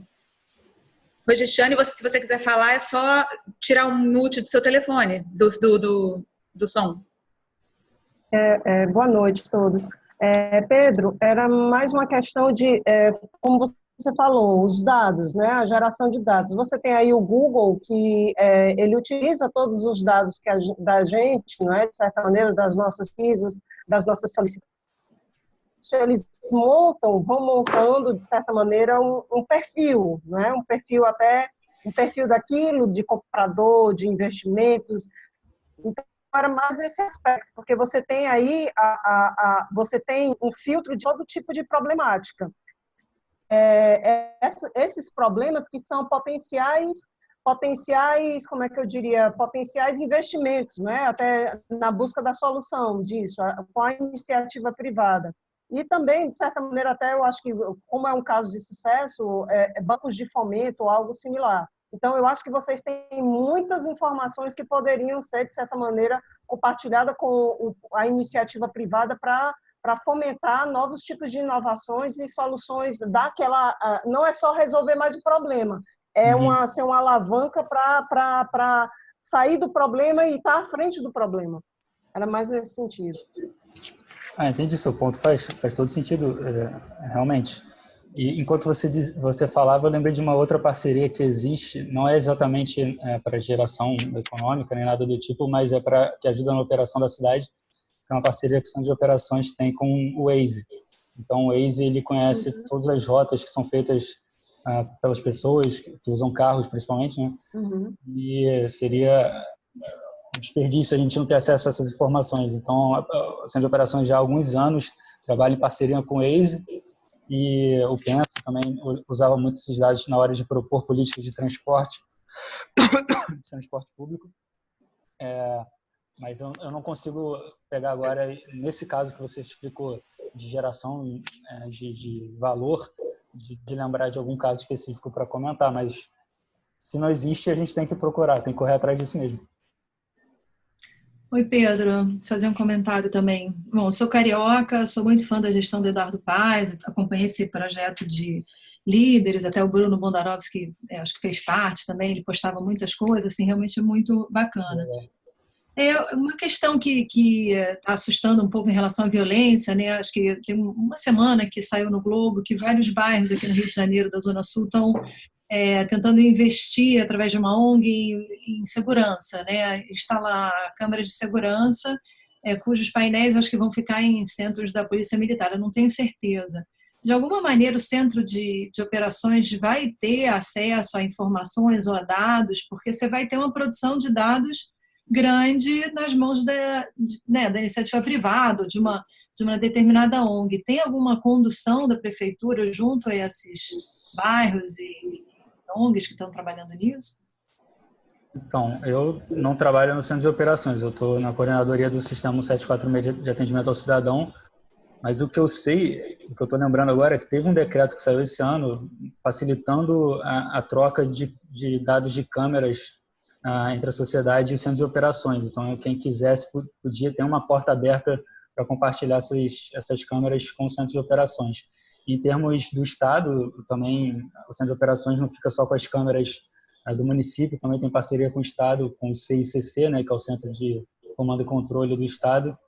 Então, existe essa busca pelas câmeras além do município, que é parceria, é como a questão do Waze.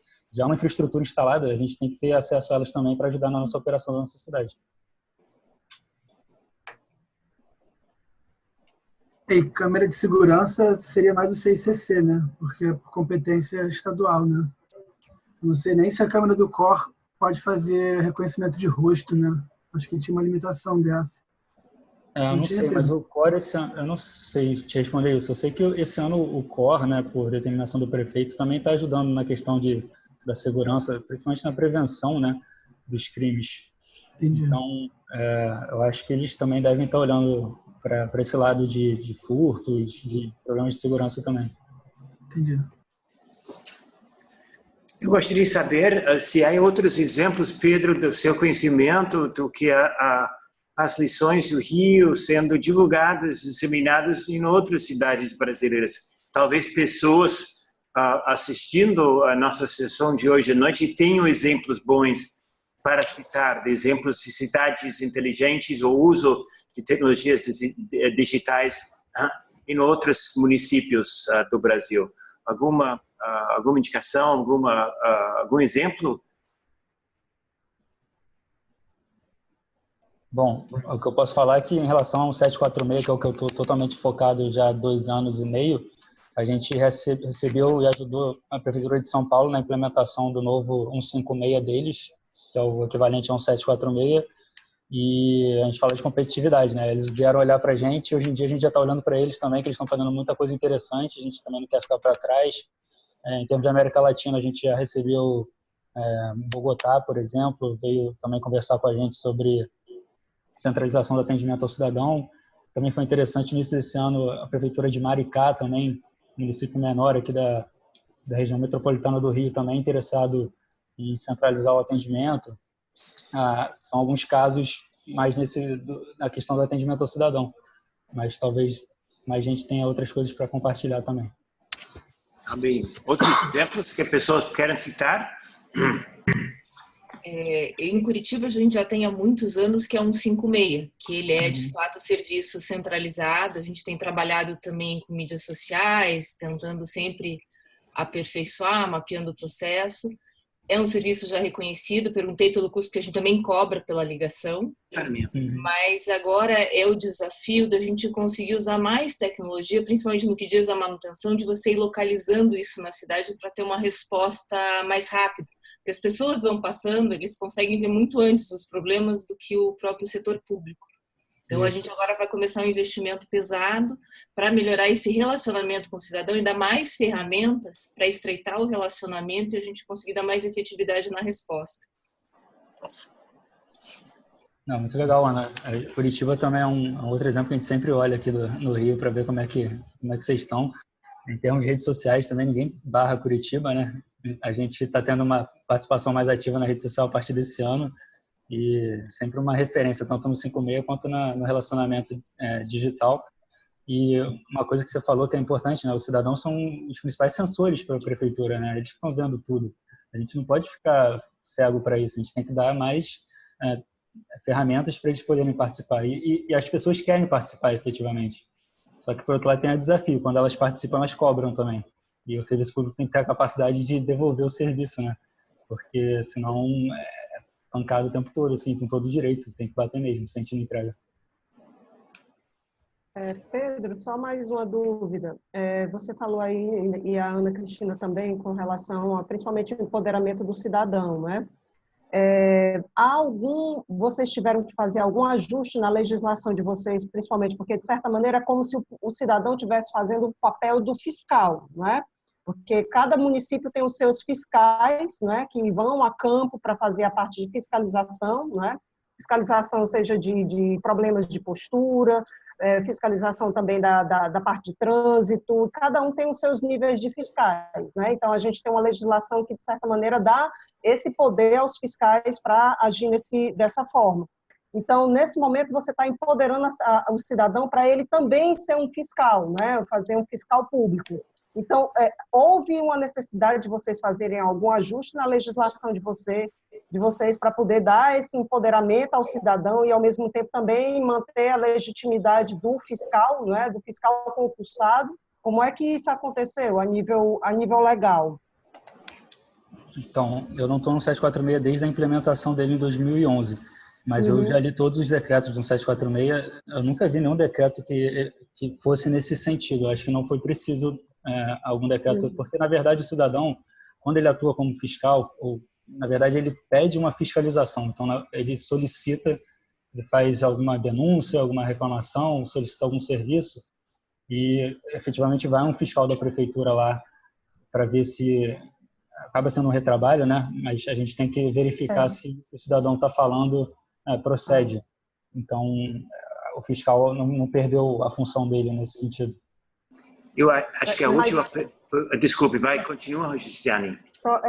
Só mais um detalhe, porque aí é que está o pulo do gato, porque se você consegue dar um empoderamento ao cidadão, o poder público apenas complementa, e aí ele complementa já na ação de punição, né, ou de educação, né, Porque ele pode ir lá, remotamente, tirar uma foto, o cidadão está passando ali e vê um cidadão, um outro, jogando entulho, onde não deveria.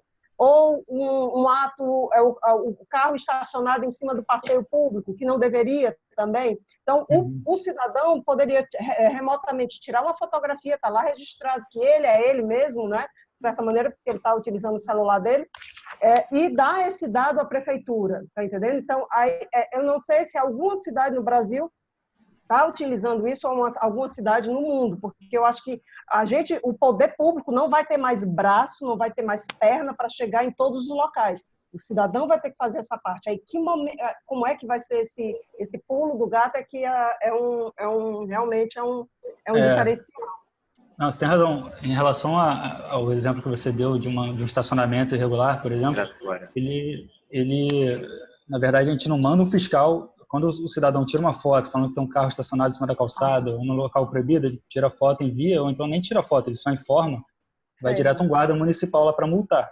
Chegou lá, constatou, realmente está o carro lá, ele multa e segue a vida. Mas eu solicito um reboque, no caso, se for no portão de garagem. Então, mas em outros casos, como barulho, efetivamente tem que ir um fiscal lá para ver se o negócio realmente procede, se está acima do decibel lá que é permitido. Depende da natureza do serviço. Mas o ideal é que a gente, na verdade, não precise mais, né? Só que eu não sei como é que está a legislação para isso, se uma foto já pode ser considerada tudo que precisa para você aplicar multa. Isso eu não conheço. Eu vou interromper. Muito obrigado pelas... vamos ter que encerrar, que está ficando tarde, mas eu queria ainda concluir e eu queria chamar Tamara. Será que ela saiu agora? Tamara, peguei você antes de sair ou não? Ou já saiu? Não, eu estou aqui ainda, professor. Se quiser fazer rapidinho a sua pergunta, você vai ter a última palavra.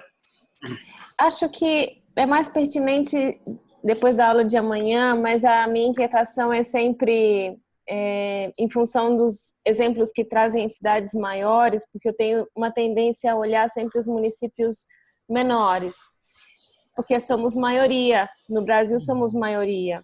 Tem acesso à tecnologia, à Big Data e a toda essa complexidade que é necessária para ter uma central de operações como que o Pedro falou.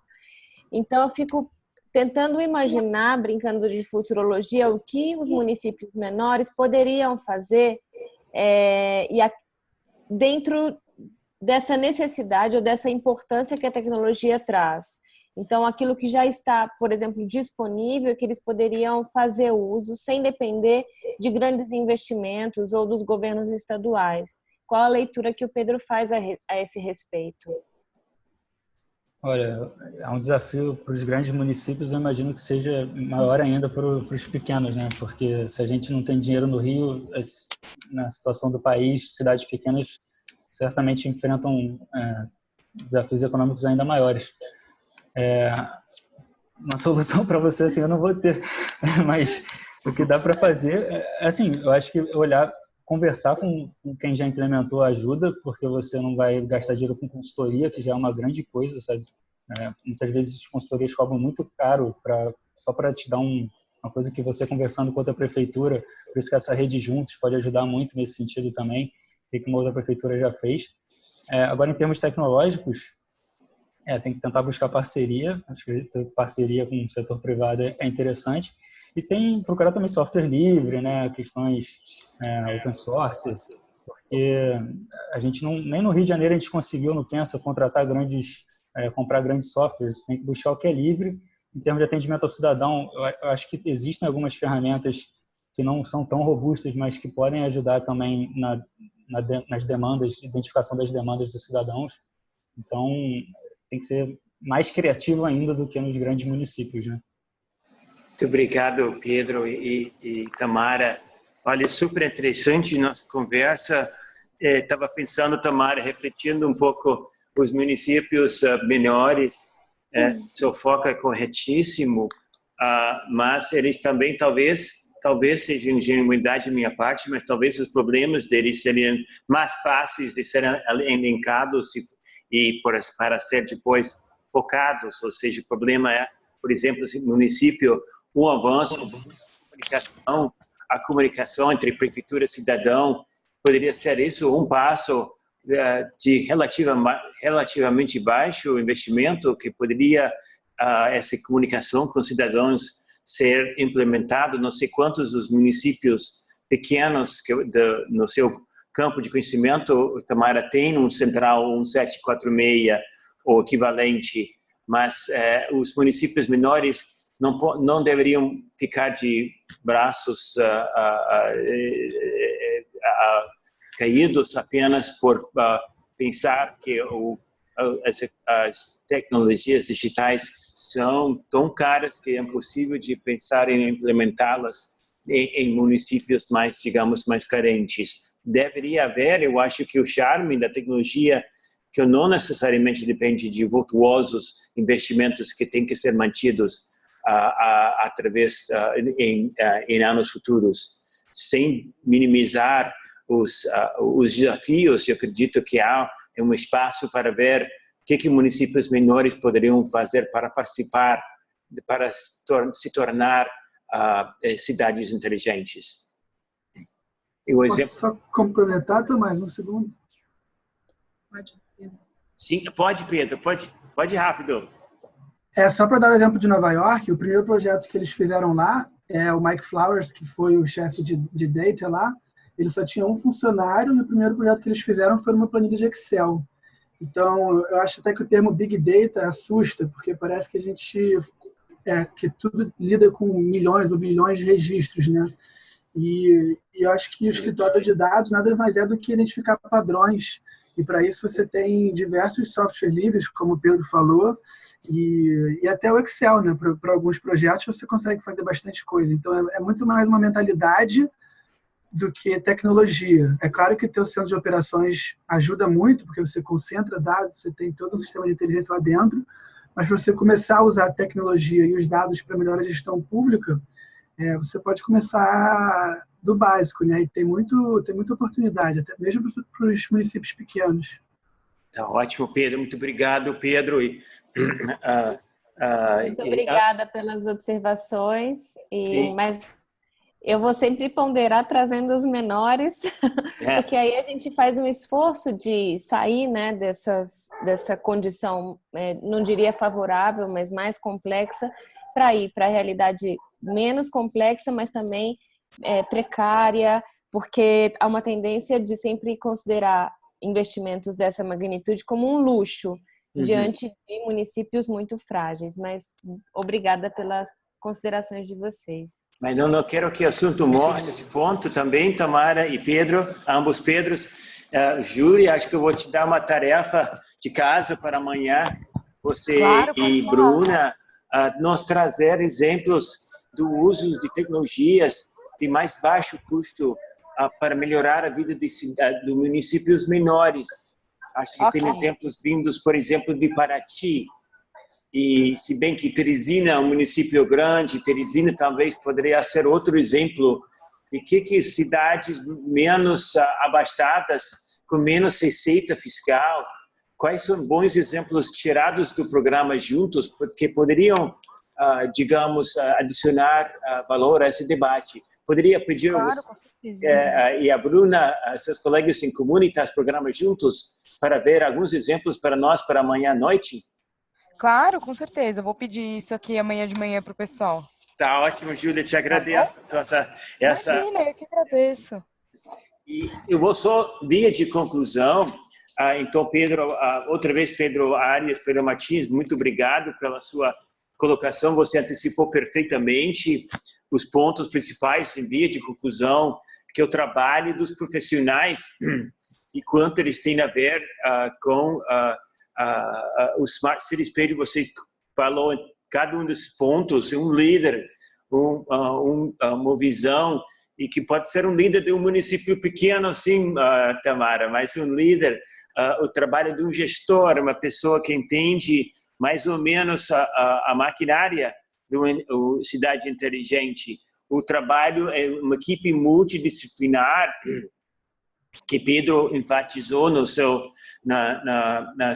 comentário, que requer que haja uma coordenação através de vários departamentos do município e da cidade, que foi o charme, eu acho, dos experimentos na cidade do Rio, e finalmente uma capacitação permanente, que é uma coisa que uma pessoa não pode ficar parada no tempo e no espaço. Temos que investir constantemente em trazer pessoas qualificadas, não é, Pedro, para trabalhar e continuar o trabalho dos Smart Cities. E quase por último, então termino, que eu gostei tanto da gráfica, não sei se é tão ilustrativo, mas eu achei bonito, eu vou usar aqui, tirei da publicação do BID sobre cidades inteligentes, mas ela, Pedro, talvez você me ajuda, ela procura ser uma síntese de que é uma Smart City. Pedro, gera integração que abastece a administração pública com informações, gera procedimentos comuns, melhorando a eficiência do governo, permite maior envolvimento da sociedade civil, produz indicadores, uma coisa que, Pedro, você se referiu indiretamente ou um pouco, mas produz indicadores que auxiliam na medição e melhoria das políticas públicas, chega a ser um elevado grau de satisfação dos habitantes. No caso do Rio, acho que o grau de satisfação era acima de 70%, 80%. 76%, atualmente 76% aqui no 746, o que é um número muito elevado. A gente chegou a ter 63% já, então a gente está num número muito bom. Eu vou depois roubar esse slide aí, Tom. Não tenho autoria, mas no roubo eu sou muito criativo. E otimizo a alocação de recursos e etc. Então, parece até um cérebro, não é?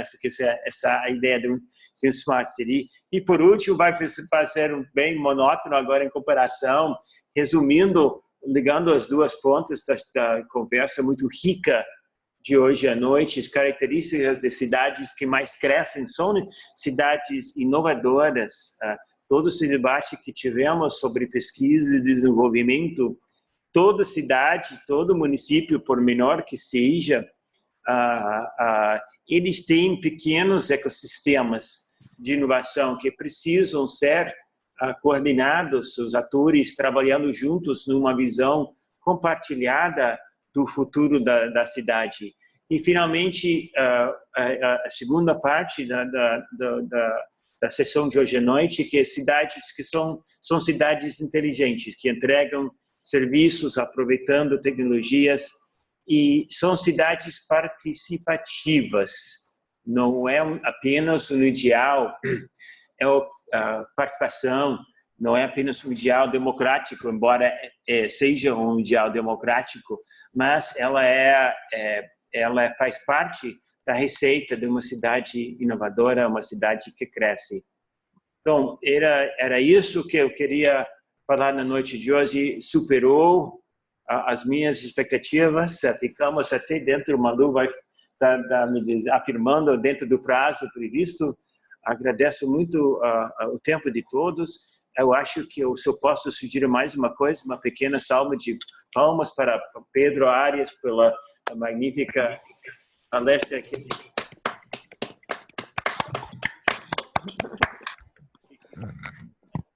Repita, Pedro, que a comunicação com você seja sempre direta. Muito obrigado e boa noite a todos e até amanhã, quando o tema será, e Pedro, você está muito bem-vindo para retornar, o tema será o ambiente de negócios na cidade, com ênfase nos casos brasileiros e como tornar nossas cidades, nossos municípios mais aptos para estimular empreendedorismo, que no fundo é a forma mais segura de gerar empregos e renda pelos cidadãos. Isso será amanhã, poderão até ver as leituras que deixamos na plataforma para se prepararem. Então, sem mais de mim e de Malu aqui que me acompanha, na noite de hoje. Muito obrigado a todos outra vez e bom jantar, bom descanso e nos vejo amanhã. Tchau, tchau.